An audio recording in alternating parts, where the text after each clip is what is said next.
Black Swan was directed by Darren Aronofsky and was released on January 20th, 2010 in Australia. It was a critical and financial success, making over $320 million on a $13 million budget.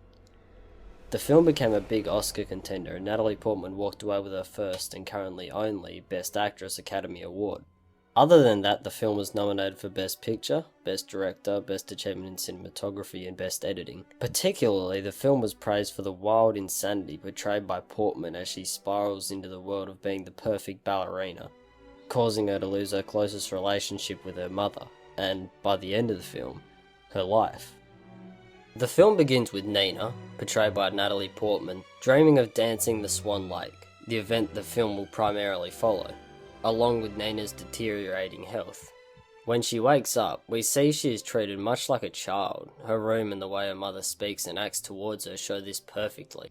One of the best scenes in the film, when Nina isn't allowed out of her room, showcases Nina's mother's jealousy due to the fact that she had to give up her dream of being a ballerina in order to raise Nina, and because she cannot become a ballerina by the time her daughter can live by herself, she tries to never let Nina becomes self-sufficient.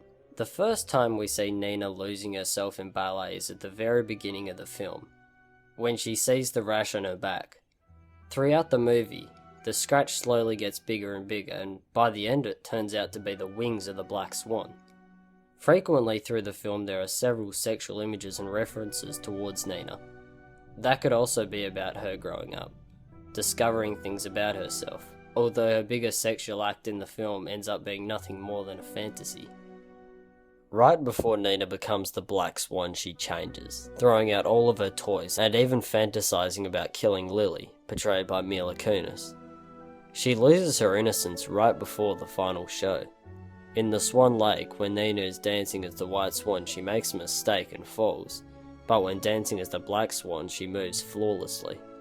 Up to this point, her biggest flaw, said by Vincent Cassel's character Thomas Leroy, is that she can perfectly encapsulate the White Swan, but is unable to lose herself in the Black Swan, and yet at the end of the film, the roles are reversed. Multiple times, Nina sees herself as other people.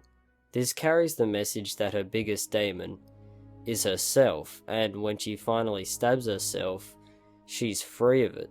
She's able to make her own future, that being to dance the perfect Black Swan.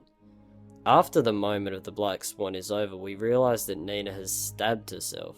Though even when she's the White Swan for the second time, she dances flawlessly, as the blood slowly stains the clothing red, as the film subverts expectations by fading to white for the end credits, symbolising Nina and the Swan Queens passing on.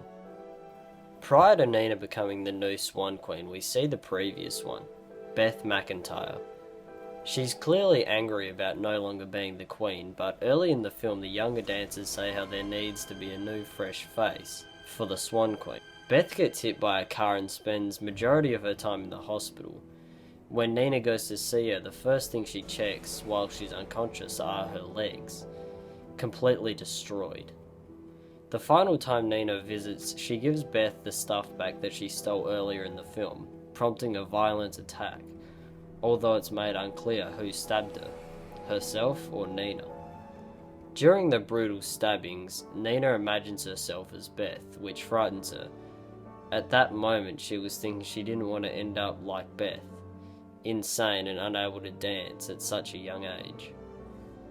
In Darren Aronofsky's Black Swan interview with DP30, he mentions how he had been working on this film for 10 years prior to it getting released, along with the fact that they had only 40 days to shoot. He liked the idea of making a film based on ballet because it's something that hasn't really been touched on much in terms of cinema, and it does make this film feel much more unique.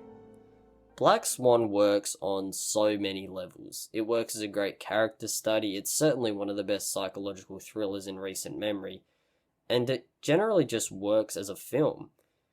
It's not a movie where you can turn your brain off for a couple hours, but if you're into filmmaking, then I think you should definitely pick this up on Blu-ray. If you'd like to read the screenplay, I'll leave a link for that in the description, along with Aronofsky's DP30 interview, which I also think you should check out if you're into filmmaking, because I found it really insightful it could give you a little more of an idea about the filmmaking industry.